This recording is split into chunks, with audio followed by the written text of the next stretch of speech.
नमस्कार दोस्तों, स्वागत है आपका मेरे प्यारे से यूट्यूब चैनल पे। तो आज हम देखने वाले हैं एसएससी का most important idioms and phrase को। और ये सारे के सारे जितने भी हैं वो सब एसएससी का फेवरेट है जो प्रीवियस ईयर है। तो अगर आप आज का वोकेबलरी का क्लास करते हैं तो मेरा ये 100% गारंटी है कि आपका जो वोकेबलरी है वो ज़रूर से ज़रूर इम्प्रूव हो जाएगा। ठीक है, तो चलिए जल्दी से अपनी तैयारी को बेहतर बनाते हुए हम आगे बढ़ते हैं। हमारा जो पहला फ्रेज है वो है टाइम एंड अगेन। कौन सा फ्रेज़ है? टाइम एंड अगेन, जिसका अर्थ होता है बार बार या अक्सर। ठीक है, इसको आप लोग ध्यान में रखेंगे कि टाइम एंड अगेन का अर्थ क्या होता है, बार बार या अक्सर। इसका एग्जाम्पल क्या है? I have warned you time and again about arriving late to the office. यानी कि कोई बॉस है अपने एक एम्प्लॉय को बोलता है कि मैंने तुम्हें बार बार लेट आने से मना किया, लेट आने के कारण तुम्हें वार्न किया है, तुम्हें चेतावनी दिया है। ठीक है, चलिए हमारा अगला फ्रेज़ है अप इन द एयर। कौन सा फ्रेज है? Up in the air. इसका अर्थ होता है अनिश्चित होना। अप इन द एयर का अर्थ क्या होता है? अनिश्चित होना। इसका एग्जाम्पल क्या है? Our travel plan for the summer is still up in the air due to flight delays. ठीक है, यानी कि फ्लाइट के डिलेज के कारण, फ्लाइट डिले के कारण जो समर का ट्रिप है वो क्या है? अप इन द एयर है, यानी कि वो अनिश्चित है। अब होगा या नहीं होगा वो सब अनिश्चित है। ठीक है, चलिए हमारा अगला फ्रेज़ है wear your heart on your sleeve. कौन सा फ्रेज़ है? Wear your heart on your sleeve. इसका अर्थ होता है भावनाएं खुलकर व्यक्त करना।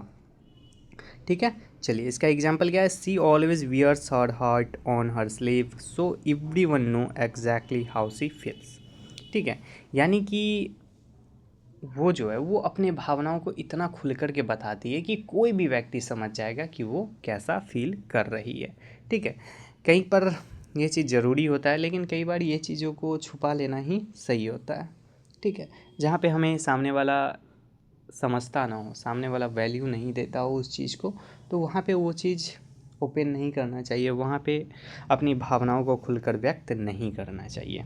ठीक है, चलिए हमारा अगला फ्रेज़ है अ storm in a T cup. ठीक है, कौन सा फ्रेज़ है? अ storm in a tea cup. इसका अर्थ होता है छोटी बात का बड़ा मुद्दा बनाना। एग्जाम्पल क्या है? They are fighting over a broken pen, it is just a storm in a teacup. यानी कि वो लोग लड़ रहे थे, झगड़ा कर रहे थे। क्यों कर रहे थे? क्योंकि उन्होंने एक पेन को तोड़ दिया और इसके लिए वो दोनों कुत्ते बिल्ली की तरह झगड़ा कर रहे थे। तो ये क्या हो गया? ये हो गया छोटी बात का बड़ा मुद्दा बनाना। A storm in a tea cup. ठीक है, चलिए हमारा अगला फ्रेज़ है लीव नो स्टोन अनटर्न्ड। कौन सा फ्रेज़ है? Leave no stone unturned. इसका अर्थ होता है हर संभव प्रयास करना। इसका एग्जाम्पल क्या है? We will leave no stone unturn to find the real culprit behind the theft. यानी कि चोरी के पीछे, ठीक है, चोरी के पीछे जो भी रियल कल्प्रिट है, दोषी है, उसको हम लोग ढूंढने का हर संभव प्रयास करेंगे। ठीक है, चलिए हमारा अगला फ्रेज़ है कीप एन आई ऑन। कौन सा फ्रेज़ है? Keep an eye on. इसका अर्थ होता है नज़र रखना या ध्यान देना।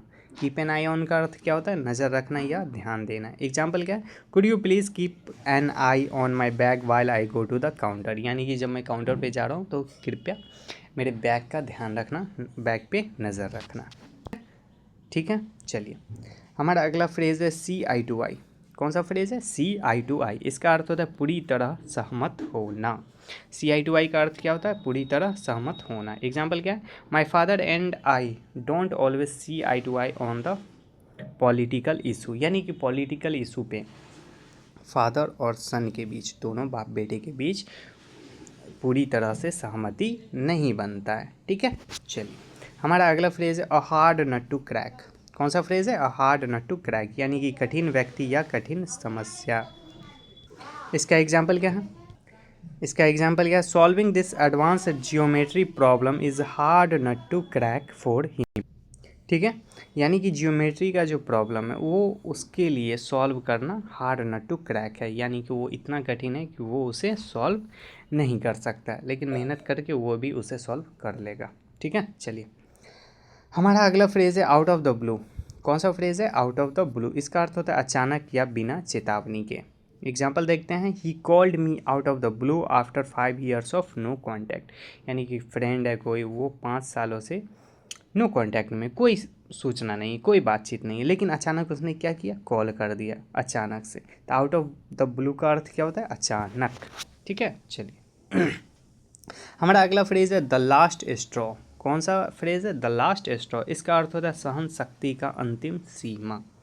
ठीक है, इसका अर्थ क्या होता है, सहन शक्ति का अंतिम सीमा। इसका एग्जाम्पल क्या है, his rude behaviour was the last straw, he I decided to leave the job immediately.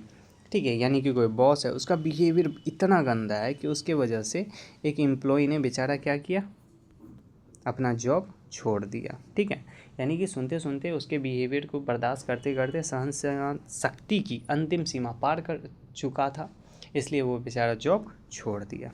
ठीक है, चलिए तो आज का हमारा क्लास यहीं पे समाप्त होता है। अगर आप चैनल पे नए हो तो चैनल को सब्सक्राइब जरूर कर लीजिएगा, ताकि इसी तरह का वोकैबलरी का क्लास आप तक पहुंचता रहे और आपका वोकैबलरी इम्प्रूव होता रहे। ठीक है, चलिए, थैंक यू सो मच।